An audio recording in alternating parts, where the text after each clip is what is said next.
NTV নিয়মিত আয়োজন সংলাপ প্রতিদিনে আপনাদের প্রত্যেককে স্বাগত জানাচ্ছি। আমি শফিক শাহীন। আশা করছি যে যেখানে আছেন ভালো আছেন, নিরাপদে আছেন। দর্শক, ৩৬ জুলাই জুড়ে আওয়ামী লীগ এদেশের মানুষের সাথে মানবতা বিরোধী যে অপরাধ করলো, তার আগে ১৭ বছর ধরে ভিন্ন মত দমন করতে গিয়ে গুম খুন আয়না ঘর তৈরি করে যে অপরাধ করলো, সেই আওয়ামী লীগের বিচার আদৌ করা সম্ভব কিনা? শুধু কি জুলাই আসলেই আওয়ামী লীগের অপরাধ নিয়ে কুসুম কুসুম আলোচনার মধ্য দিয়ে সময় পার করে দিবে জুলাই যোদ্ধা ও বিবেকবান মানুষ, নাকি এবার সময় এসেছে ভুক্তভোগীদের ন্যায় বিচার পাওয়ার? যখন সমস্ত দ্বিধা কাটিয়ে স্বরাষ্ট্রমন্ত্রী বলছেন আওয়ামী লীগের বিচার হবে, এমন প্রেক্ষাপটে আলোচনার জন্য আমন্ত্রণ জানাচ্ছি সাংবাদিক আকবর হোসেন এবং ছাত্র শক্তির ঢাকা বিশ্ববিদ্যালয়ের শাখার সাংগঠনিক সম্পাদক ও বৈষম্য বিরোধী ছাত্র আন্দোলনের সাবেক আন্তর্জাতিক বিষয়ক সম্পাদক মোহাম্মদ সাকিবকে। আপনাদের দুজনকেই স্বাগত জানাচ্ছি আমাদের আজকের এই আলোচনায়। আমি আকবর হোসেনকে দিয়ে শুরু করতে চাই। আকবর হোসেন, আপনার সাংবাদিকতার যে অভিজ্ঞতা, ১৭ বছরের দমন পীড়ন, সর্বশেষ ৩৬ জুলাই আওয়ামী লীগের রাজনৈতিক দল হিসাবে আওয়ামী লীগ ভূমিকা রেখেছে, নাকি সন্ত্রাসী সংগঠন হিসাবে ভূমিকা রেখেছে, নাকি অপরাধী সংগঠন হিসাবে ভূমিকা রেখেছে, সেই আওয়ামী লীগকে নিয়ে সচেতন মানুষ হিসাবে, বিবেকমান মানুষ হিসাবে কি ভাবনা আসতে পারে আমাদের মনে? ধন্যবাদ আপনাকে। দেখুন, আমরা যদি জুলাই আগস্টের অভ্যুত্থানের ওই সময়টার কথা চিন্তা করি, এখানে কিন্তু আওয়ামী লীগ দলীয়ভাবে রোল প্লে করেছে। সরকার তো করেছেই, তৎকালীন সরকার, একই সঙ্গে আওয়ামী লীগও দলীয়ভাবে করেছে। আপনার মনে থাকবে, যখন আন্দোলন ১৬-১৭ তারিখে অন্তত পুলিশের গুলিতে তখনই ৩00-৪০০ লোক মারা গেল, এবং সেটাকে দমন করার জন্য, আরও দমন করার জন্য গণভবনে আওয়ামী লীগের নেতৃত্বে ১৪ দলীয় জোট সেখানে বৈঠক করেছে। তারা কিন্তু সেই বৈঠক থেকে বেরিয়ে এসে, এখনও আপনি অনলাইনে সে ফুটেজগুলো পাবেন, বেরিয়ে এসে তারা বলছে যে তারা এটাকে বিএনপি এবং জামায়াতের আন্দোলন হিসেবে দেখছে, এবং একই সঙ্গে এটাকে কীভাবে দমন করতে হবে সেই ব্যাপারে নানা কথা তারা বলছে।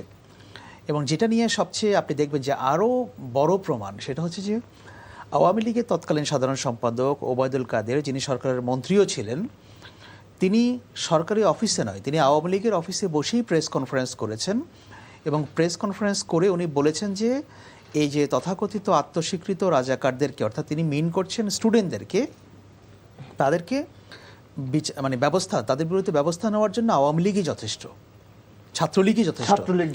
তো তার মানে হচ্ছে যে কি, উনি ওপেনলি স্টুডেন্টদেরকে অ্যাটাক করার জন্য তিনি উস্কানি দিচ্ছেন। তখন তো দেশে পুলিশ ছিল বা অন্যান্য আইনশৃঙ্খলা বাহিনী ছিল, একদিকে পুলিশ মারছে, অন্যদিকে ওবায়দুল কাদের আওয়ামী লীগের সাধারণ সম্পাদক হিসেবে বলছে যে এটার জন্য ছাত্রলীগ ব্যবস্থা নেবে। তাহলে আপনি কি করে ধরবেন না বা ধরে নেওয়া যাবে না যে আওয়ামী লীগ এটার সঙ্গে জড়িত ছিল না দলগতভাবে? এবং আপনি যদি এখনও ছবিগুলো দেখেন, বিভিন্ন জায়গায় ছাত্রলীগের নেতাকর্মীরা বা যুবলীগের নেতাকর্মীরা তৎকালীন পুলিশের সঙ্গে হাত মিলিয়ে একই সঙ্গে তারা ওপেন অস্ত্র নিয়ে তারা ঘুরে বেড়াচ্ছে। এটা তো দেখেছেন আপনারা বিভিন্ন জায়গায়। তো আওয়ামী লীগ সংগঠন হিসাবে পুলিশের একটা অংশের সঙ্গে তারা মিলেমিশে এই হত্যাযজ্ঞটা চালিয়েছে, এবং বিভিন্ন জায়গায়, বিভিন্ন জেলা উপজেলা পর্যায়ে আওয়ামী লীগের যারা নেতৃস্থানীয় ছিল তাদের নেতৃত্বে স্টুডেন্টদের উপর অ্যাটাক হয়েছে। এটা এমন না যে শুধু পুলিশ করেছে, এমন না যে অন্য আইনশৃঙ্খলা রক্ষাকারী বাহিনী করেছে। হ্যাঁ, এখানে পুলিশের পাশাপাশি আওয়ামী লীগের একটা প্রকাশ্য ভূমিকা ছিল, এবং এটা কোনো গোপন ছিল না। সুতরাং আপনি এমন প্রেক্ষাপটের পরেও বা এই প্রমাণগুলোর পরেও কেউ তো বলতে পারবে না যে আওয়ামী লীগ দল হিসেবে এটার সঙ্গে জড়িত ছিল না। অবশ্যই তারা দল হিসেবে সেটার সঙ্গে জড়িত ছিল। এই যে বিভিন্ন জায়গায় আপনি দেখবেন যে মেয়েদেরকে, নারী শিক্ষার্থীদেরকে যেভাবে পিটিয়েছে, যেভাবে তাদের উপরে আক্রমণ করেছে, এদের তো রাজনৈতিক পরিচয় আছে, পুলিশের সামনে এগুলো ঘটেছে, তো তারা তো এটা দল হিসেবে করেছে।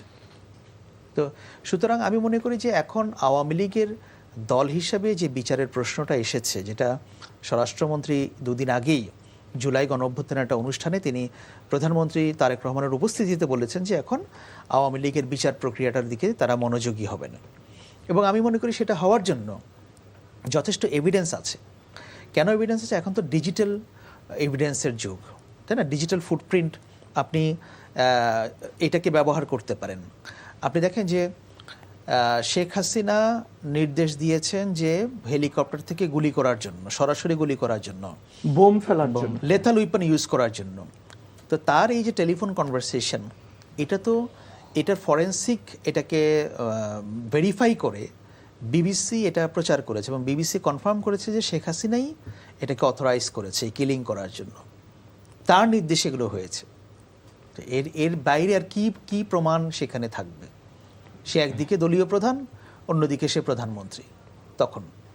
তো তাতে দুটো রেসপন্সিবিলিটিই আছে।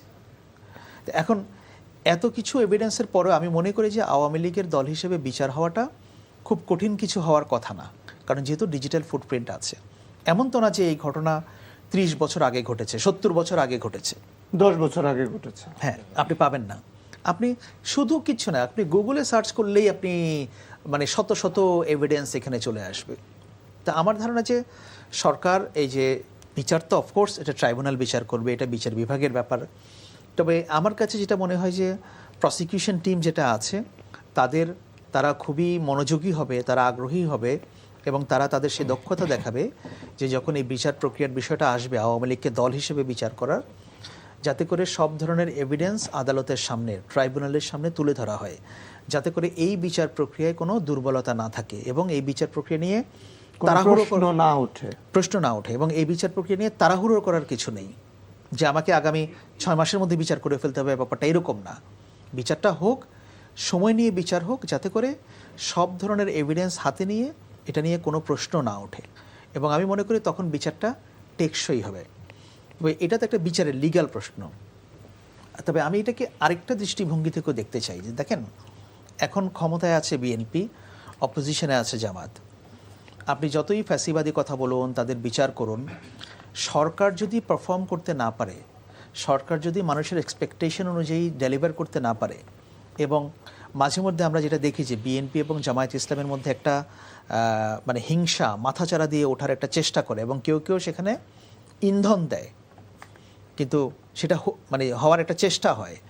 এটা যদি হয় তাহলে কিন্তু আপনি আওয়ামী লীগকে বিচার করে নিষিদ্ধ হবে বা ঠিক আছে নিষিদ্ধ থাকবে, কিন্তু ওই পরিস্থিতি তৈরি হলে তখন আওয়ামী লীগের ফিরে আসার প্রেক্ষাপটটা অটোমেটিক তৈরি হয়ে যাবে। এই জন্য আমি মনে করি দুটো জিনিস লাগবে। একটা তো বিচার প্রক্রিয়ার কথা আপনি বললেন, এটা সবাই বলছে, বিচার লাগবে এক। দ্বিতীয় কথা হচ্ছে সরকারকে বেটার পারফর্ম করতে হবে, তাদেরকে দেখাতে হবে যে হ্যাঁ আমরা জনগণের কথা শুনতে আগ্রহী, আমরা জনগণের জন্য কাজ করছি। একই সঙ্গে বিএনপি এবং জামায়াত, সরকার এবং বিরোধী দলের মধ্যে একটা মিনিমাম কিছু ঐক্যমত্যের প্রয়োজন আছে, মানে দেশের স্বার্থে। এবং সে ঐক্যমত্য যদি নাও থাকে, অন্তত তাদের মধ্যে যেন হিংসা তৈরি না হয়, সহিংসতা তৈরি না হয়। যদি এই ব্যাপারগুলো হয় তাহলে আমার মনে হয় যে বিচারের পাশাপাশি আওয়ামী লীগ এমনিতেই অনেকটা অপ্রাসঙ্গিক হিসাবে থাকবে। ওকে, আপনাকে ধন্যবাদ। আমি একটু সাকিবের কাছে যেতে চাই। মোহাম্মদ সাকিব, আমরা যদি 2024-এর জুলাইয়ের আজকের দিনে ফিরে যাই, আজকে 6 জুলাই, এই পর্যন্ত আপনারা আপনাদের আন্দোলনটা টেনে নিয়ে এসেছিলেন কিভাবে? দেখুন, প্রথমত যে কোনো আন্দোলনের আসলে যেই একদম পটভূমি, সেটা তো হাসিনা নিজেই তৈরি করে দিয়েছে কোটা দেওয়ার মাধ্যমে। পুরো দেশকে সে একদম মুক্তিযুদ্ধের পক্ষের শক্তি বলে কিংবা মুক্তিযুদ্ধের সন্তানদেরকে কোটা প্রদান করে এবং মুক্তিযুদ্ধের যারা পরিবারের অংশীদার না তাদেরকে চাকরির ক্ষেত্রে বৈষম্য করে সে একটা এই কোটা সংস্কার আন্দোলনের একটা পটভূমি সে নিজেই তৈরি করে দিয়েছে। তো আমরা প্রথম দিন থেকেই আসলে একটা ভালো প্ল্যাটফর্মের নাম খুঁজছিলাম যেটার মাধ্যমে পুরো দেশকে আসলে কানেক্ট করা যায়। সেই জায়গা থেকে আমরা বারবার দেখেছি পুরো রাষ্ট্রকে আসলে শুধুমাত্র একদিনে না, বহু বছর ধরেই বারবার যে কোনো কিছু প্রতিবাদ সমালোচনা করলে সবসময় দেশকে মুক্তিযুদ্ধের পক্ষের শক্তি বিপক্ষের শক্তি বলে বিভাজিত করা হয়েছে। সেই জায়গা থেকে আমাদের কাছে মনে হয়েছে পুরা জাতির সাথে, শুধুমাত্র স্টুডেন্টদের সাথে না, একটা বৈষম্যমূলক আচরণ কিন্তু তৎকালীন ফেসিবাদী সরকার এবং তাদের যে রাজনৈতিক সংগঠন আওয়ামী লীগ, এখন বর্তমানে নিষিদ্ধ, তারা করেছে। তখন আমরা খুবই সুনির্দিষ্টভাবে সুচিন্তিতভাবে আমরা সবাই আসলে এই বৈষম্য বিরোধী প্ল্যাটফর্ম নামটা ঠিক করি, যাতে শুধুমাত্র কোটা সংস্কারের পাশাপাশি সবার ভিতরে একটা তাড়না তৈরি হয়ে যায় যেখানে যেখানে সে বৈষম্যের শিকার হয় সেটাতে যাতে সে প্রতিবাদ করতে পারে। এবং আজকের 6 জুলাইয়ের আপনি জানেন যে কর্মসূচিটি ছিল সেটা হচ্ছে বাংলা ব্লকেড আর কি। তো এই বাংলা ব্লকেড কর্মসূচির ক্ষেত্রে আমরা দেখেছি তখনও আসলে একটা ডিহিউম্যানাইজ করার প্রক্রিয়া কিন্তু ছিল, যে কেউ হরতাল করলে কিংবা এই যে ল্যাঙ্গুয়েজগুলো একটা বড় ব্যারিয়ার ছিল। সেই জায়গা থেকে আমাদের অবশ্যই আমি মনে করি বিগত আন্দোলন সংগ্রামগুলোর একটা অবদান আছে। জুলাইটা ডিফারেন্ট হওয়ার অন্যতম কারণ হচ্ছে এখানকার ল্যাঙ্গুয়েজ, এখানকার স্টুডেন্টদের যে ইন্টেলেকচুয়াল ভাবনাগুলো ছিল, তরুণদের যে রাজনৈতিক শক্তির একটা সুচিন্তিত একটা সন্নিবেশ ছিল, সেটাই আন্দোলনে ছিল।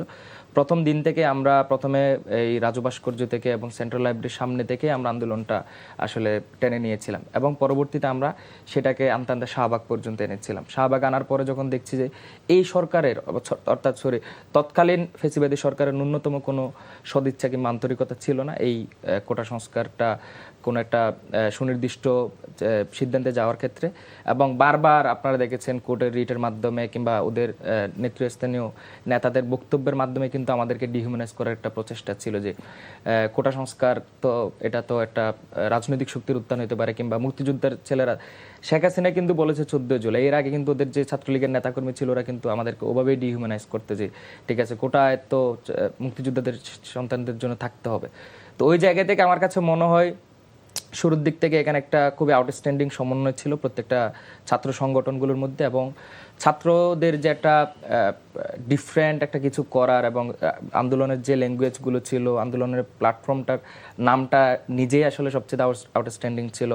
তারপর হরতালের পরিবর্তে যে বাংলা ব্লকের নাম দেওয়া এবং সবাই শাহবাগ থেকে ঘুরে এসে ঢাকা কলেজ এবং ইডেনের সামনে দিয়ে এসে বুয়েটের সামনে দিয়ে এসে যে সবগুলোকে আসলে ঢাকা শহর সহ সবাইকে কানেক্ট করা, আমি মনে করি এই জিনিসটার একটা অভাব কিন্তু বিগত সময়ের আন্দোলনগুলোতে ছিল।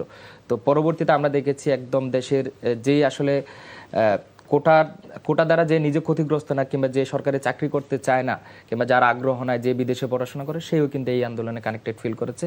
যার অন্যতম বড় অ্যাক্সিলারেটিং কিংবা বড় অনুপ্রেরণা ছিল হচ্ছে এখানকার আসলে কর্মসূচিগুলো। সেই কর্মসূচিগুলো তো একটা সময় পর্যন্ত একদম পুরা দেশে আমরা ছড়িয়ে দিই। সেটা যখন আরও 14 জুলাই আসলো তখন তো আসলে শেখ হাসিনা নিজেই পুরা জাতিকে বিভাজিত করে দিয়েছে এবং যে বিভাজনের রাজনীতি সেটা শুরু করেছিল সেটার এক প্রকারের সে নিজে শেষ পেরেকটা মেরে দিয়েছে। এবং ভাই যেটা বললেন আকবর ভাই, ছাত্রলীগ শুধুমাত্র না, আওয়ামী লীগ দলীয়ভাবে এই আন্দোলনকে দমন করার একটা, ছাত্রদেরকে রাজাকার বলে এবং মুক্তিযুদ্ধের বিপক্ষের শক্তি বলে ডিহিউম্যানাইজ করার একটা প্রচেষ্টা চালিয়েছে। এবং 15 জুলাইয়ের যে হামলাটা, এটা কিন্তু পুরোপুরি একদম দলীয় সিদ্ধান্তের কারণে কিন্তু তারা ঘটিয়েছে। ওবায়দুল কাদের নিজে ছাত্রলীগের প্রেসিডেন্ট সেক্রেটারি তৎকালীন যারা ছিল, মহানগরের ছাত্রলীগের প্রেসিডেন্ট সেক্রেটারি যারা ছিল, ইভেন যারা মহানগর যুবদল আওয়ামী লীগের যারা ছিল, ওদের নেতাকর্মীর সবাইকে একসাথে করে, যুবলীগের যারা ছিল সবাইকে একসাথে করে কিন্তু হামলাটা ঘটিয়েছে। এবং আপনারা দেখেছেন ওদের যে আগ্রাসী মনোভাব ছিল, এটা কিন্তু কোনোভাবেই আমরা যে জায়নিস্টদেরকে দেখি, ইহুদিদেরকে দেখি, ওদের সাথে কোনোভাবেই ডিফারেন্ট না। একটা ছাত্র সংগঠন হয়ে কিভাবে আসলে একটা ওভারঅল সাধারণ শিক্ষার্থীদের উপর হাসপাতালের কম্পাউন্ডে ঢুকে তারা মারধর করতে পারে, হাসপাতালে চিকিৎসারত অবস্থায়। ওই ভয়াবহ অভিজ্ঞতার কথা শুনবো মোহাম্মদ সাকিব। জনাব আকবর হোসেন, আওয়ামী লীগ কথায় কথায় মুক্তিযুদ্ধের চেতনার কথা বলতো, পাকিস্তানি হানাদার বাহিনীর বর্বরতার কথা তারা বলতো। স্বাধীন দেশে এই আওয়ামী লীগ কিভাবে নিরস্ত্র নিরীহ নিরপরাধ ছাত্র জনতার উপর এরকম মারণাস্ত্র নিয়ে ঝাঁপিয়ে পড়ল? দেখুন, এটা বোঝার জন্য আমার হয় কি হিস্টোরিক্যালি আওয়ামী লীগের যে চরিত্র এটাকে অ্যানালাইজ করতে হবে। এবং আপনি দেখেন যে আওয়ামী লীগ হচ্ছে বাংলাদেশের একমাত্র পলিটিক্যাল পার্টি যারা ক্ষমতা থেকে দুইবার উৎখাত হয়েছে, মানে তাদেরকে উৎখাত করতে হয়েছে। কোন সালে? একবার 75-এ, আবার এবার এই তো 2024-এ। বাংলাদেশে অন্য কোনো পলিটিক্যাল পার্টি এভাবে ক্ষমতা থেকে উৎখাত হয়নি। এরশাদ হয়েছিল গণ আন্দোলনের মুখে, কিন্তু এরশাদ কিন্তু বাংলাদেশেই বসবাস করতো, সে কারাগারে গিয়েছিল পরে। এবং এই আওয়ামী লীগে কিন্তু দুইবার উৎখাত হওয়ার পরে তারা ইন্ডিয়াতে গিয়ে আশ্রয় নিল, 75 সালে এবং 2024 একই সেম। হ্যাঁ, আচ্ছা, এখন প্রশ্ন হচ্ছে আপনি যতই এটার মানে হিস্টোরিক্যাল ব্যাকগ্রাউন্ডগুলো দেখবেন, ততই দেখবেন যে তারা 2024-এ এসে যা করেছে এটা ব্যতিক্রমী কিছু না, একই রকম বিষয়। তো এই জন্য আপনি আওয়ামী লীগ 2014 সালের ইলেকশনটা যখন করে ফেললো, ওয়ান পার্টি ইলেকশন, তখন তাদের কনফিডেন্স অনেক বেড়ে গেল। ভারত তাদের পাশে এসে দাঁড়ালো এবং ভারতও তাদেরকে পলিটিক্যাল ব্যাকআপ দিতে শুরু করলো। এবং 2018 সালে নির্বাচন করার পরে তারা তো সেই আরও তাদের কনফিডেন্স বেড়ে গেল। তখন থেকে আওয়ামী লীগ মনে করা শুরু করলো, মনে হয় এই দেশের মানুষের সঙ্গে যা ইচ্ছে তাই করা যায়, সেটা যেভাবেই হোক ইচ্ছে করা যায়। তো ওই জিনিসটা তাদেরকে শেষ পর্যন্ত এই কাজগুলো করতে মানে হেল্প করেছে আর কি। আপনি যদি দেখেন, এটা তো 2024-এ যে তারা মানুষের উপর ঝাঁপিয়ে পড়েছে ব্যাপারটা তো তা না। একই কাজ তো তারা নিরাপদ সড়ক আন্দোলনের সময়ও করেছে 2018-তে। একই সময় তারা একই বিষয় তারা 2014 ইলেকশনের আগেও করেছে, 2018 ইলেকশনের আগেও করেছে। আপনার মনে আছে যে 2018 ইলেকশনে বিএনপি পার্টিসিপেট করলো, কিন্তু বিএনপি সেই নির্বাচনে কোনো ক্যাম্পেইন করতে পারলো না, কোথাও কোনো ক্যাম্পেইন করতে পারলো না। বিএনপির নেতাদেরকে ধরে ধরে রাস্তায় মেরেছে। সো আওয়ামী লীগের যে এটা একটা একদলীয় মনোভাব যে আমরাই থাকবো বাংলাদেশে, আর কেউ থাকতে পারবে না, এবং আমরাই ক্ষমতায় থাকব, তো এটাই হচ্ছে তাদের চরিত্র। এবং ওই যে তাদের মানসিকতা, ওই মানসিকতাটাই তাদেরকে সবসময় মানে ইনস্টিগেট করে যে আমার বিরুদ্ধে কেউ কথা বললে তাকে ধ্বংস করে ফেলতে হবে, যেটা তারা 2024-এ তারা পেরেছিল। কারণ আওয়ামী লীগ জানতো যে তারা এই দেশের মানুষের ভোট ছাড়া তারা ক্ষমতায় আছে, তাই না? তাদের তো কোনো ম্যান্ডেট নেই। ইটস এ ব্রুটাল রেজিম, মানে ইললেজিটিমেট রেজিম, তাই না? সো তারা তো এটা জানতো। সুতরাং তারা ক্ষমতায় টিকে থাকার জন্য তারা ভেবেছিল যে যত ইচ্ছা মারা যায়, মারতে হবে, মেরেই থাকতে হবে, কারণ তাদের সামনে আর কোনো অপশন ছিল না, চয়েস ছিল না। তারা এই মেরেই থাকতে চেয়েছিল, যেমনটা তারা এটা এর আগেও করেছে। সো এই যে আওয়ামী লীগের যে চরিত্র, এটাকে আপনি অ্যানালাইজ করলে এটাই খুঁজে পাবেন যে তাদের মধ্যে একটা সবসময় জঙ্গি ভাব আছে, একটা আগ্রাসী মনোভাব, একটা সহিংস মনোভাব। তো এই যে একটা সহিংস মনোভাবওয়ালা দলের কাছ থেকে আপনি কি এক্সপেক্ট করতে পারেন? আপনি এখনই দেখেন, বাদ দেন আপনি 2024, এখন তারা যেগুলো করছে সোশ্যাল মিডিয়াতে, অনলাইনে বসে, তাদের তো সেই অনুতাপ, দুঃখ, অনুশোচনা কোনো কিছু তো নেই। তারা কিন্তু এখনো সোশ্যাল মিডিয়াতে বসে মানুষকে হুমকি দিচ্ছে, দেখে নেওয়ার হুমকি, দেখে নিব, আসলে অমুককে দেখে নিব, তমুককে দেখে নিব, এই করব সেই করব। তো তাহলে কি, তাদের ভাষাটাই তো ওটা, তাদের চিন্তা, মনন, মগজটাই কিন্তু হচ্ছে একটা জিঘাংসা, প্রতিহিংসার মধ্যে তারা বসবাস করে। আপনি তাদের কাছ থেকে কি এক্সপেক্ট করবেন? আমি একটু আপনার কাছে বুঝতে চাই আকবর হোসেন, এই যে আমাদের মানে প্রায় 200-র কাছাকাছি আমাদের শিশুকে তারা হত্যা করলো, আমাদের শ্রমিকদের হত্যা করলো, দিনমজুরদেরকে হত্যা করলো, আমাদের ছাত্রদের হত্যা করলো, আমাদের নারীদের হত্যা করলো, মানে এই যে মানে এই রক্ত পিপাসু কেন তারা? ওই যে যেটা বললাম, তাদেরকেই থাকতে হবে। এই বাংলাদেশে শুধু তারাই থাকবে, তারাই ক্ষমতায় থাকবে। তাদের প্ল্যান তো ছিল যে শেখ হাসিনা যতদিন বেঁচে থাকবে ততদিন পর্যন্ত আর অন্য কেউ ক্ষমতায় থাকতে পারবে না। এই পরিকল্পনা নিয়েই তো তারা এগোচ্ছে। তাহলে এই যে মুক্তিযুদ্ধের আদর্শ, বঙ্গবন্ধুর আদর্শ, শোনেন, মুক্তিযুদ্ধ তো আওয়ামী লীগ একা করেনি, মুক্তিযুদ্ধ একটা জনযুদ্ধ ছিল। বাংলাদেশের মানুষ যারা মুক্তিযুদ্ধে পার্টিসিপেট করেছে সবাইকে আওয়ামী লীগ করে না তো। আপনি যদি বিএনপিতে দেখেন, বিএনপিতে মুক্তিযোদ্ধার সংখ্যা আওয়ামী লীগের চেয়ে বেশি, পদধারী মুক্তিযোদ্ধার সংখ্যা, খেতাবপ্রাপ্ত মুক্তিযোদ্ধার সংখ্যা। তো তাহলে বিএনপি তো কখনো এটা নিয়ে একেবারে এত বেশি উচ্চবাচ্য করেনি। তাহলে মুক্তিযুদ্ধের আকাঙ্ক্ষাটা কি? মুক্তিযুদ্ধের আকাঙ্ক্ষাটাই তো হচ্ছে ডেমোক্রেসি, তাই না? গণতান্ত্রিক সমাজ। তো যেই দল সে গণতান্ত্রিক সমাজের ধারণাটাকে উপেক্ষা করে, আপনি সেই যতই মুক্তিযুদ্ধের কথা বলুক না কেন, মানুষ সেটা কেন কেয়ার করবে? কারণ মানুষ জানে যে তারা ভুল কথা বলছে, ফালতু কথা বলছে। সেই জন্যই তো 2024-এ গণ অভ্যুত্থান হলো, যে তোমরা যা বলছো এগুলো আমরা আর মানি না, এগুলো আমরা আর বিশ্বাসও করি না, এগুলো দিয়ে আমাদেরকে আর বোঝানো যাবে না। সুতরাং সব কিছুর মধ্যে যদি মুক্তিযুদ্ধ, যুদ্ধাপরাধ এটাকে আনা হয়, দ্রব্যমূল্যের দাম নিয়ে, মানে দ্রব্যমূল্যের ঊর্ধ্বগতি নিয়ে আপনি কোনো সমালোচনা করতে যাবেন, তখন বলা হবে এটা যুদ্ধাপরাধের বিচার বাধাগ্রস্ত করার জন্য করা হচ্ছে। আপনি দুর্নীতি নিয়ে কথা বলছেন, বলে মুক্তিযুদ্ধের মানে রাজাকার। আপনি যে কোনো বিষয় নিয়ে কথা বলছেন, আপনাকে ট্যাগ করা হচ্ছে রাজাকার, স্বাধীনতা বিরোধী হিসেবে। তো এটা ওদের একটা টেকনিক, কিন্তু মানুষ এটা গ্রহণ করে না। জি, আমি একটু মোহাম্মদ সাকিব, 2024 সালের 14, 15 এবং 16 তারিখে আপনারা কেমন বিভীষিকাময় মুহূর্তের মধ্যে পড়লেন? ছাত্রলীগ আপনাদের সাথে কেমন বর্বর আচরণ করলো? দেখুন, প্রথমত আমরা তো 14 তারিখ কর্মসূচি ছিল আমাদের, তো আমরা গুলিস্তানের দিকে ছিলাম, পুরো রাজপথে, পুরো ঢাকা শহরে মোটামুটি আমাদের একটা অবস্থান কর্মসূচি ছিল এদিক দিয়েই। দেন 14 তারিখ যখন আমরা ক্যাম্পাসের দিকে আসি, তখন আমরা একটা ভিডিও আসলে দেখলাম শেখ হাসিনার প্রেস ব্রিফিংয়ে। সেই পুরা জাতিকে যেটা বললাম, সে আবারও মুক্তিযোদ্ধা এবং রাজাকার দুভাবে বিভাজিত করলো। তখন হলের প্রতিটা রুমে রুমে একটা স্ফুলিঙ্গ আসলে বের হওয়া শুরু করলো। প্রত্যেকটা শিক্ষার্থী তার হলের জানলায় হাত দিয়ে হইতেছে একটা প্রতিবাদের একটা ভাষা প্রকাশ করলো, এবং প্রায় যারা নারী শিক্ষার্থী ছিল সেমভাবে তাদের হলগুলোতেও একটা স্ফুলিঙ্গ আস্তে আস্তে তৈরি হচ্ছিল, যে আমাদের পুরো একটা জেনারেশনকে, একটা ছাত্রদের এত বড় একটা আন্দোলনকে শুধুমাত্র রাজাকারের ছেলে বলে ডিহিউম্যানাইজ করে দিল, রাজাকারের সন্তান বলে ডিহিউম্যানাইজ করে দিল। তখন এটাকে সবাই একদম খুব বাজেভাবে সবাইকে আঘাত করে দেন।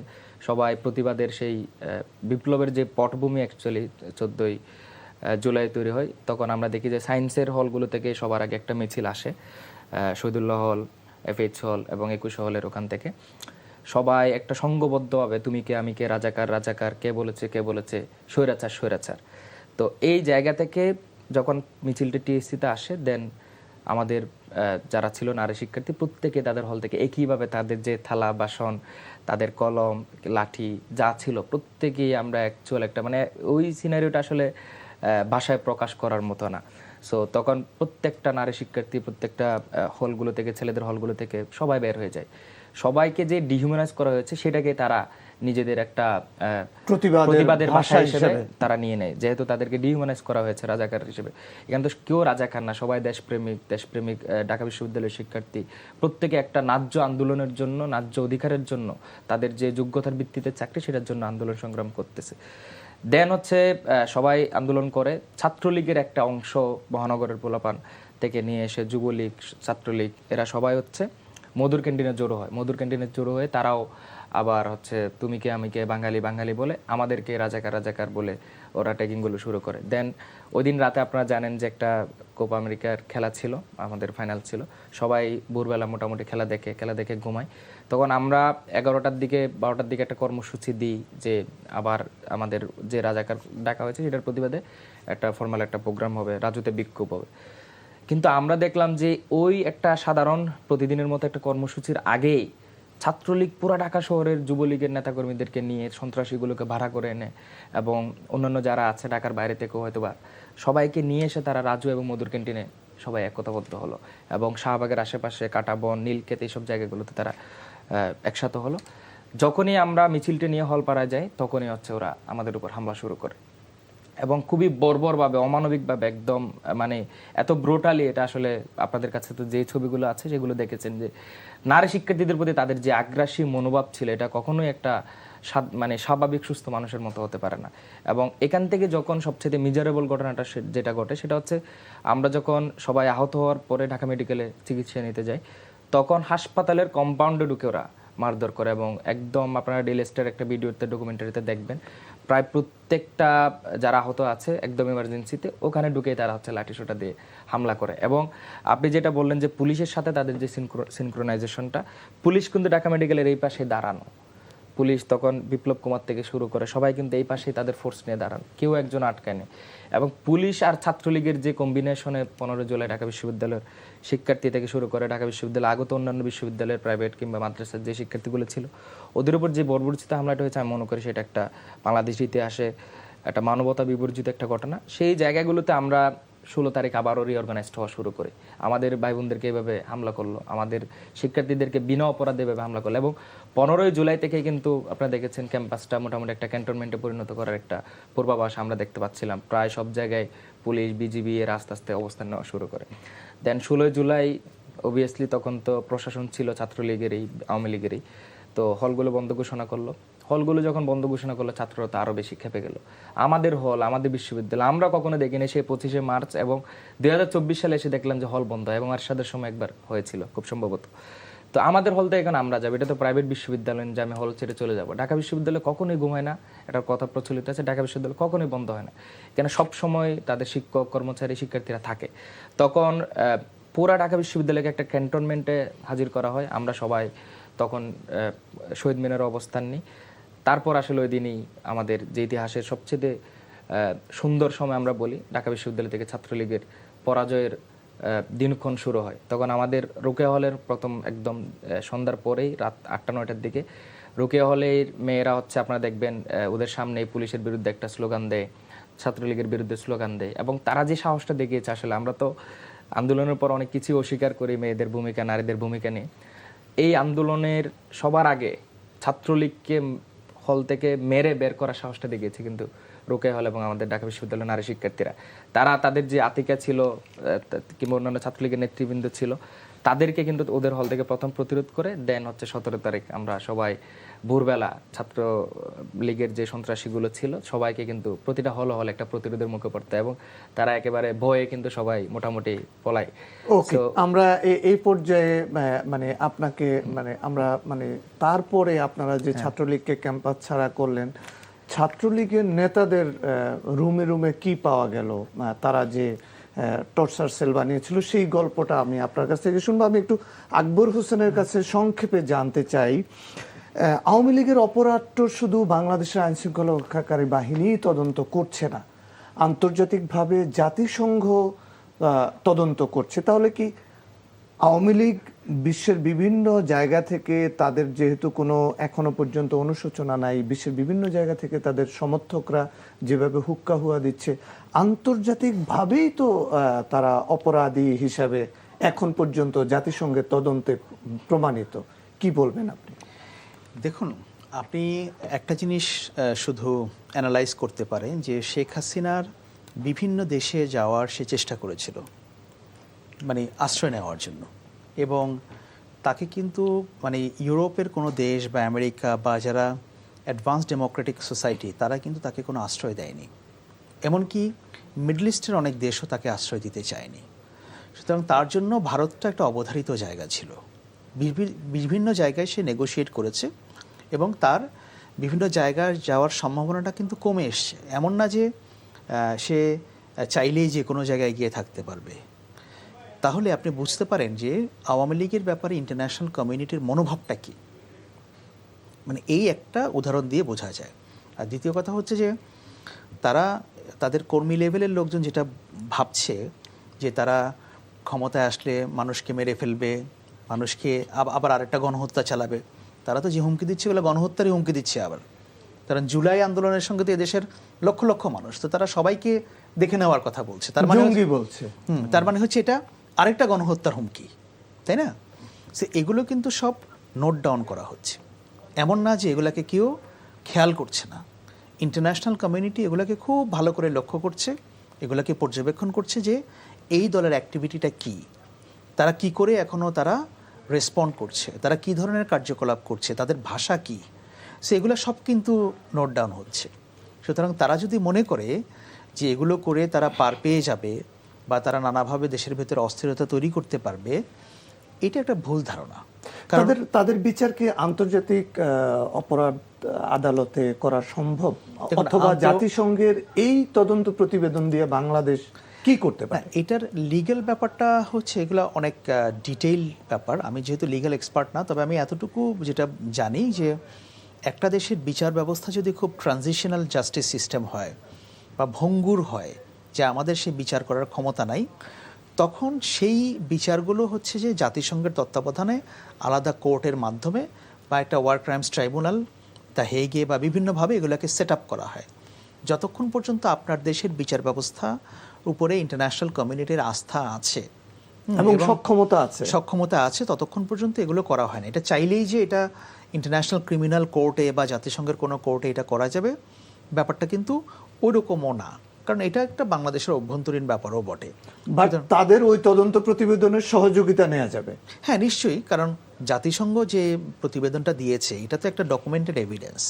এই ডকুমেন্টেড এবং এভিডেন্স, এটা ইম্পার্শিয়াল, হ্যাঁ ইম্পার্শিয়াল এবং ডকুমেন্টেড এভিডেন্স, এটাকে আপনি যে কোনো জায়গায় এটাকে সাইট করা হবে, এটাকে উদ্ধৃত করা হবে, এটাকে ব্যবহার করা হবে এবং করছে। এবং এই প্রতিবেদনটা তো পৃথিবীর সবগুলো মানে হেড অফ স্টেটসের কাছে চলে গেছে, তারা সবাই দেখছে এটা। সাকিব, আপনারা ছাত্রলীগকে 2024 সালের 16 এবং 17 তারিখ জুলাইয়ের ক্যাম্পাস ছাড়া করলেন, তারপরে আপনারা তারা যেই তাদের রুমগুলোকে গণরুম বানিয়েছিল এবং তাদের বিশেষ রুমে আপনারা দেখলেন যে মানে তল্লাশি করলেন, কি কি পেলেন সেখানে? মানে ছাত্র সংগঠন হিসাবে বা ছাত্র নেতা হিসাবে যেই বৈশিষ্ট্য থাকার কথা তাদের মানে আবাসিক রুমগুলোতে, সেখানে আপনারা ব্যতিক্রম কি কি পেয়েছিলেন?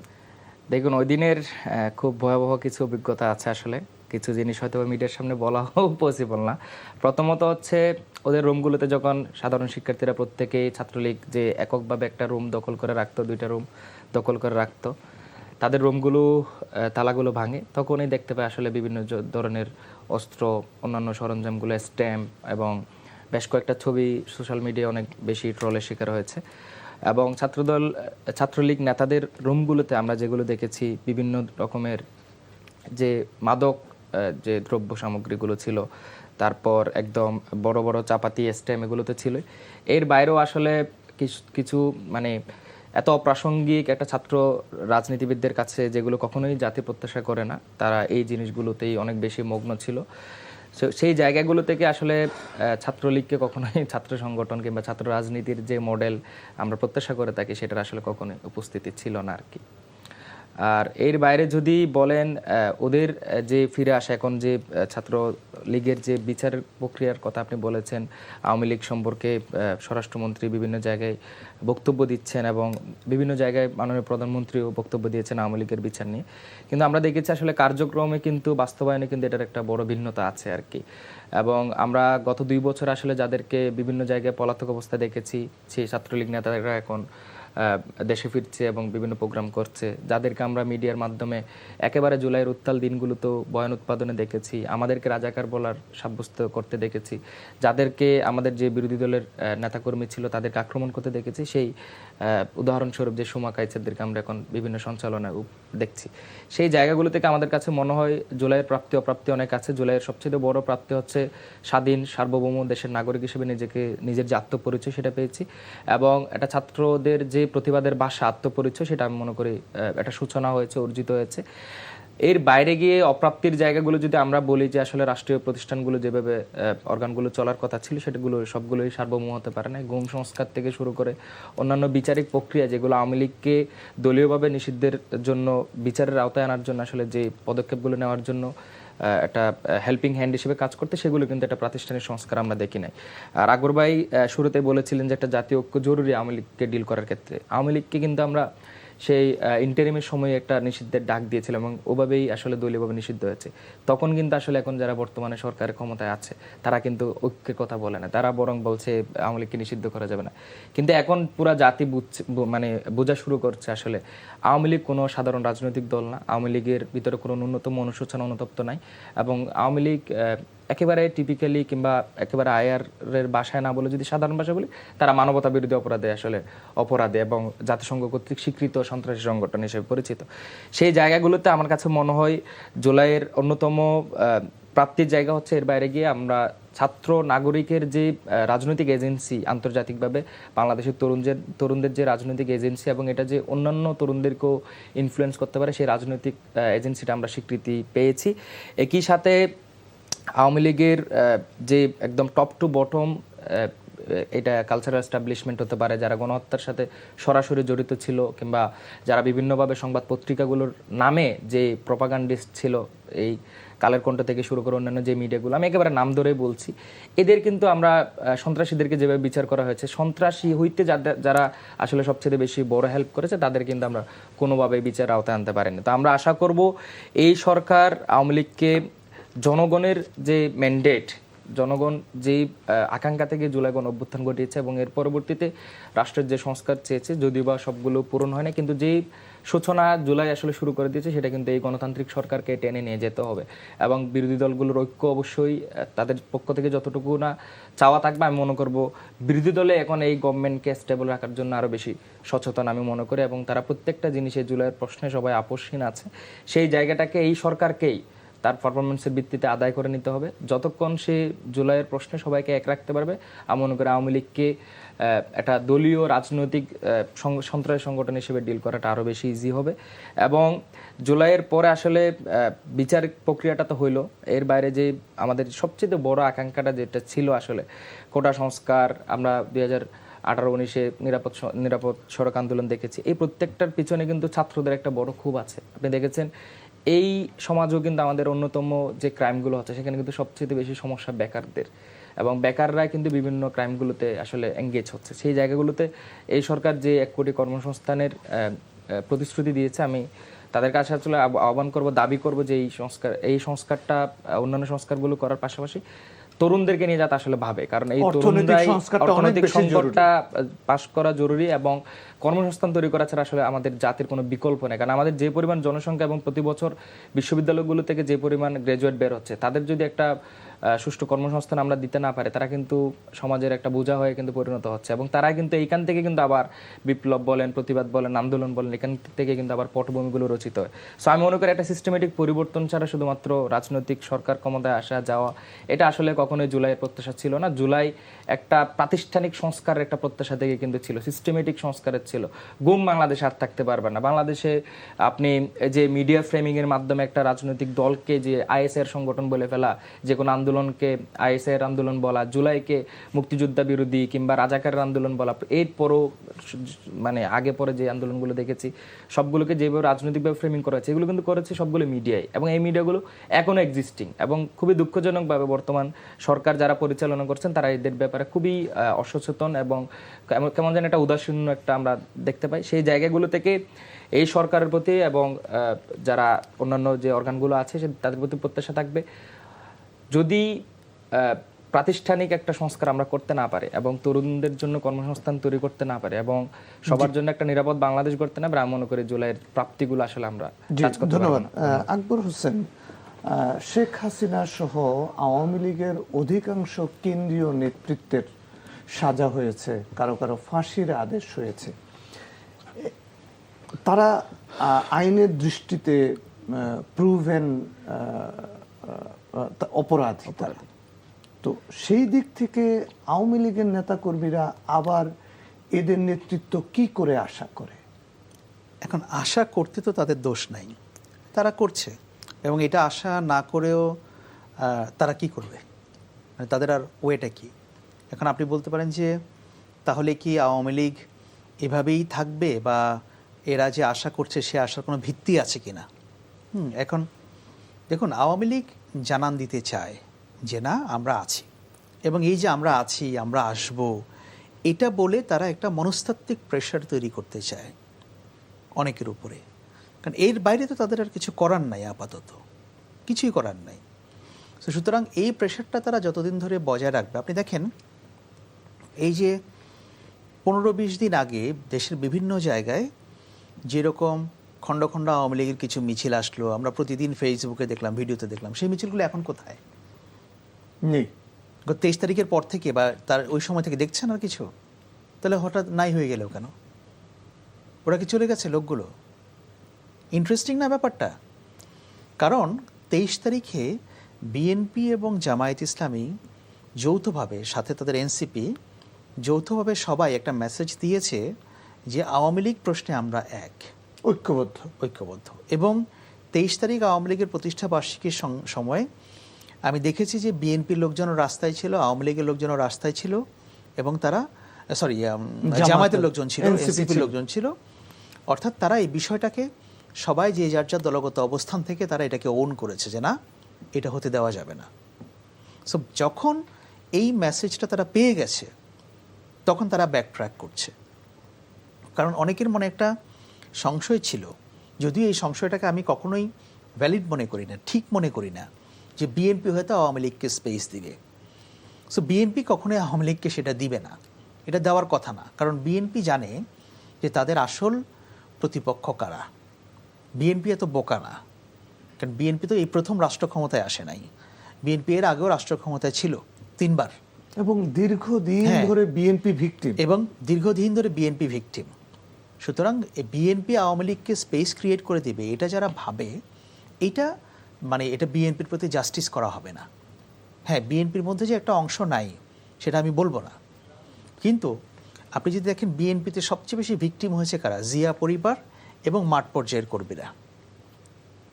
সুতরাং বিএনপির ভেতরে কারো যদি কোনো ভিন্ন চিন্তা থেকেও থাকে আওয়ামী লীগকে কোনো নিয়ে, উচ্চাবিলাস যদি থাকে, হ্যাঁ, সেটাকে আপনি যেভাবেই বর্ণনা করেন না কেন, এটা মাঠ পর্যায়ের কর্মীরা এটাকে হতে দেবে না, সিম্পলি এটা দেবে না। এবং সেটা যে দেবে না ওইটার প্রমাণ তারা এই 23 তারিখ দিয়েছে। ইভেন আপনি এই যে জুলাইয়ের যে প্রোগ্রাম করলো 2 দিন আগে, যেখানে প্রধানমন্ত্রী নিজে উপস্থিত ছিলেন, সেখানে বিএনপি যারা করে বা যারা তাদের বক্তব্য তো শুনেছেন, তারা প্রধানমন্ত্রীর সামনে বলছে। সুতরাং মাঠ পর্যায়ের কর্মীদের সেন্টিমেন্ট, যারা বিএনপিটাকে টিকিয়ে রেখেছে, যারা বিএনপিকে বাংলাদেশের সবচেয়ে বড় দলে পরিণত করেছে, তাদের সেন্টিমেন্টটা কিন্তু ইজ কমপ্লিটলি ডিফারেন্ট। এই জন্য আমি বলছি যে বিএনপিতে যে 2-4 জন মানে ভিন্ন চিন্তার লোক থাকবে না, এটা অস্বাভাবিক কিছু না, কিন্তু ওইটাকে পিক করে বিএনপিকে ভিলিফাই করাটা ঠিক হবে না। কারণ বিএনপি কখনো আওয়ামী লীগ হতেও পারবে না, বিএনপি সেই ইচ্ছাও নাই। মানে কেন হবে বিএনপি আওয়ামী লীগ? মানে তার তো বিএনপির লাভটা কি? কোনো লাভ নেই, তাই না? বিএনপি কেন আওয়ামী লীগকে স্পেস দিবে? বিএনপির লাভটা কি?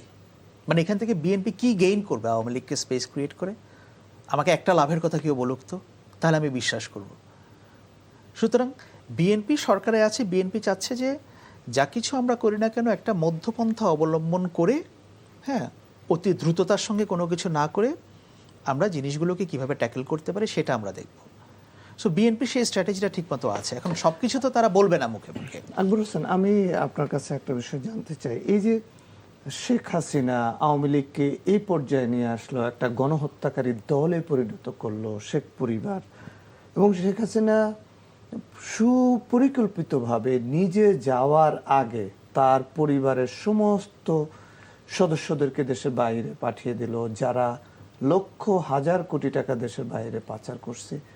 এই আওয়ামী লীগের নেতাকর্মীরা এরকম একটা কারাপ্টেড পরিবারকে বা শীর্ষ নেতৃত্বকে আবার কেন চাইছে?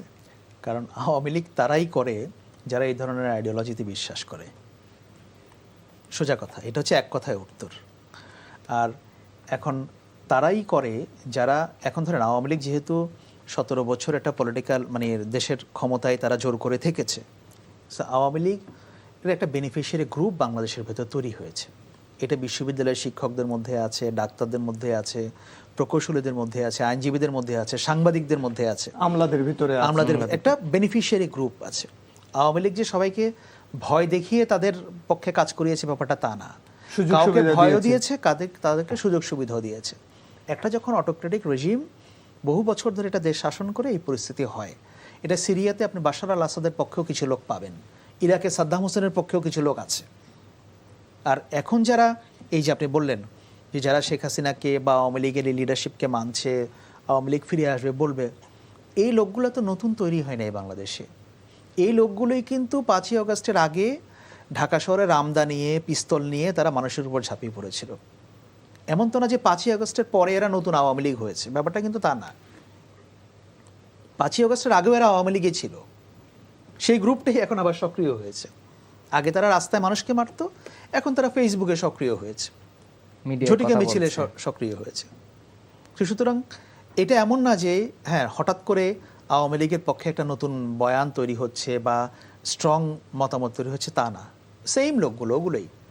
এখন আমি যদি আপনাকে একদম সরল প্রশ্ন করি যে 5ই আগস্টের আগের বাংলাদেশ আর 5ই আগস্টের পরের বাংলাদেশের মধ্যে কি পার্থক্য বা কি আশার আলো আপনি দেখতে পাচ্ছেন? অফকোর্স আপনি দেখেন, আমরা তো সবসময় হতাশার কথা বলতে চাই বা বলি। একটা উদাহরণ দেই, মানে একটা না কয়েকটা উদাহরণ দেওয়া শুরু হবে। আপনি এখন বাংলাদেশে যে কোনো এলাকায় যান, এলাকার তথাকথিত জমিদার এমপি কে এটা আপনি বুঝবেন না। কোনো পোস্টারিং সে ব্যাপকভাবে নাই, 2-4টা যে ব্যতিক্রম নাই তা কিন্তু না। কিন্তু এলাকার এমপি বলে কথা, কোনো এলাকায় ঢুকলে আপনি কিন্তু দেখতেন যে টের পাবেন যে ওই এলাকার হর্তাকর্তা কে।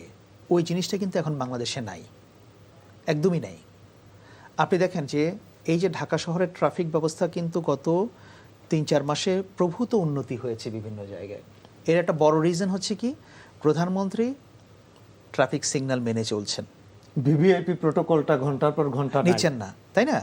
এখন আপনি বলতে পারেন যে ভাই এগুলো খুবই ছোট কাজ, লোক দেখানো কাজ। আমি মনে করি কি হ্যাঁ, এটা লোক দেখানো কাজ হোক, এটা শুরু। প্রধানমন্ত্রী যদি 10টা লোক দেখানো কাজ করেন, সেগুলোর প্রভাব অন্য জায়গায় পড়বে। তারপরে দেখেন আরও যদি উদাহরণ দেই, এই যে 2 দিন আগে সরকার যেটা ইয়ে করলো, বিভিন্ন সরকারি অফিসে মানে প্রোগ্রামে প্রধানমন্ত্রীর ছবি লাগানো যাবে না। এটা কি পরিবর্তন না? অবশ্যই পরিবর্তন। আচ্ছা, তারপর আপনি যদি দেখেন যে পার্লামেন্টের বিভিন্ন সেশনের পরে প্রধানমন্ত্রী এবং বিরোধী দলীয় নেতা হাত মেলাচ্ছেন, তারা কথা বলছেন, একসঙ্গে মিলে কমিটি গঠন করা হচ্ছে, বিভিন্ন প্রোগ্রামে তাদের মধ্যে দেখা হচ্ছে, বিএনপি, জামায়াতে ইসলামী বা এনসিপি নেতাদের মধ্যে। এগুলো কি পরিবর্তন না? এই যে তারেক রহমান প্রধানমন্ত্রী হওয়ার পরে তিনি জামায়াতে ইসলামের আমিরের বাসায় গিয়ে তিনি দেখা করলেন, নাহিদ ইসলামের বাসায় গিয়ে তিনি দেখা করলেন, এটা কি পরিবর্তন না? এটাকে আপনি ভাবতে পেরেছিলেন কখনো? উনি তো না গেলেও পারতেন না? অবশ্যই পারতেন। তো উনি কেন গেলেন? It's a change. উনি দেখাতে চাচ্ছেন যে লোক আসেন আমরা সবাই মিলে কাজ করি। প্রধানমন্ত্রী, তখন তিনি প্রধানমন্ত্রী ছিলেন না, বিএনপি চেয়ারপারসন, তিনি যখন আসলেন লন্ডন থেকে, তিনি শরীফ ওসমান হাদির কবর জিয়ারত করতে গেলেন না? উনি না গেলেও তো পারতেন না। ওনাকে কেউ বাধ্য করেছিল নাকি কেউ বলেছিল, কোনো দাবি ছিল যে আপনাকে এটা জিয়ারত করতে হবে? কারণ কি, উনি এটা রেকগনাইজ করেছেন। সো পরিবর্তন যে হয় নাই ব্যাপারটা কিন্তু তা না। এবং সবচেয়ে বড় পরিবর্তন হচ্ছে যে আপনি দেখেন যেভাবে আপনি গভর্নমেন্টের সমালোচনা করছেন বা আমরা করছি, আমরা অনেকেই করছি, আমিও করি, আমি সমালোচনাকে সমালোচনা হিসেবেই দেখি। এটা গঠনমূলক কিনা এটা আমি জানি না, আমি কিন্তু করছি তো, হ্যাঁ অনেকেই করছে তো। 2-4টা যে ব্যতিক্রমের ক্ষেত্রে কোথাও কোথাও এই যে কিছু লোকজন ধরেন সোশ্যাল মিডিয়ায় লেখার কারণে, এই করার কারণে মামলা ঠুকে দিচ্ছে, হেন করছে তেন করছে, এগুলো বন্ধ হওয়া উচিত, এগুলো বাদ দিলে। বাট ওভারঅল আপনি সার্বিকভাবে যদি পলিটিক্যাল কালচারের ক্ষেত্রে দেখেন, তাহলে পরিবর্তন তো হয়েছে। এই যে পার্লামেন্ট যেভাবে এখন ফাংশনাল আছে, পার্লামেন্টে বিভিন্ন বিষয় নিয়ে আলোচনা হচ্ছে না, পার্লামেন্ট তো এত ইফেক্টিভ আপনি গত 20 বছরে 25 বছরে বাংলাদেশে দেখেছেন কখনো? কারণ পার্লামেন্ট সেশন যখন হয়, প্রধানমন্ত্রী থাকেন, এমপিরা থাকেন, অনেকে মন্ত্রীরা থাকেন, বিরোধী দলও থাকেন। এবং সাকিব যেই কথাটা বলল যে মৌলিক সংস্কারটা থেমে আছে, না মৌলিক সংস্কার বলতে দেখেন, সংস্কারের আইডিয়াটা এক একজনের কাছে এক এক রকম। আমি প্রথমে মনে করি কি, সংস্কার করার তো সংস্কার সেটা লাগবে, এবং অনেক সংস্কার যে আমাদের হয় নাই ব্যাপারটা কিন্তু সেরকমও না। কিছু ব্যাপার আছে, হ্যাঁ বিএনপি গণভোট মানার ক্ষেত্রে অনেক একটু দ্বিধাগ্রস্ত, এবং তাদের হাবভাব দেখে মনে হচ্ছে তারা এটা মানবে বলেও মনে হয় না। কারণ এই যে দ্বিকক্ষ বিশিষ্ট পার্লামেন্টের আইডিয়াটা কিন্তু বিএনপির, কিন্তু এখন এটা বিএনপি বুঝতে পারছে যে এটা বাস্তবায়ন করতে গিয়ে যাওয়া মনে হয় এত সহজ ব্যাপার হবে না। কিভাবে এটা করব, আবার মানে এটাকে বাস্তবায়ন, এটাকে কার্যকরী রূপটা দেওয়া যাবে কিভাবে? হ্যাঁ, দুর্নীতি দমন কমিশন নিয়ে তারা সিদ্ধান্ত নিতে পারে নাই, কিছু অ্যাডমিনিস্ট্রেটিভ ব্যাপার আছে, জুডিশিয়ারি নিয়ে তাদের একটা সংবিধান সংস্কার, তাদের প্রথম সংবিধান সংস্কারের কথা তারা বলেছিল, কিন্তু তারা সেটা করে নাই। কিন্তু ওভারঅল যেটা হচ্ছে যে আপনি রাষ্ট্র পরিচালনার ক্ষেত্রে যদি অন্তত কিছু মিনিমাম কনসেনসাস দিয়ে শুরু করেন, এগুলো যে হবে না সেটা আমি বলবো না, কিন্তু হয়তো আমার ধারণা যে বিএনপি একটু সময় নিচ্ছে। আর যদি বিএনপি সেটা জনগণের এই রায়কে উপেক্ষা করে, যারা 68% হ্যাঁ ভোট দিয়েছে, তারা যদি মনে করে, তাহলে পরে আমার ধারণা যে সেটার জবাব বিএনপি রাজনৈতিকভাবে মানুষের কাছ থেকে সামনের দিনগুলোতে পাবে। তবে ইন্টারেস্টিং ব্যাপার হচ্ছে কি, দেখেন যে বিএনপি সংস্কার নিয়ে খুব বেশি অগ্রসর হচ্ছে না, এটা নিয়ে কিন্তু জামায়াত আর এনসিপিরও খুব যে বেশি উচ্চবাচ্য আছে তা না। বিরোধী দলেরও কিন্তু তারা একবার দুইবার বলছে হ্যাঁ এটা করতে হবে, বিএনপি বেমানি করছে হেন তেন, কিন্তু তাদের অ্যাক্টিভিটিটা কি? সুতরাং ওই যে সংস্কারের যে এজেন্ডাটা নিয়ে আসা হয়েছে, এটা যে পরিপূর্ণভাবে বাস্তবায়ন করা একেবারে চট করে এটা যে অনেক ইজি হবে ব্যাপারটা, আমি সেটাও মনে করি না। জি, আপনাদের দুজনকে ধন্যবাদ জানাচ্ছি। আমরা আজকে এখানে শেষ করছি। দর্শক, আপনারা দেখছিলেন সংলাপ প্রতিদিন অনুষ্ঠান। আমরা আজকে এখানে শেষ করছি। আপনারা ভালো থাকুন, নিরাপদে থাকুন।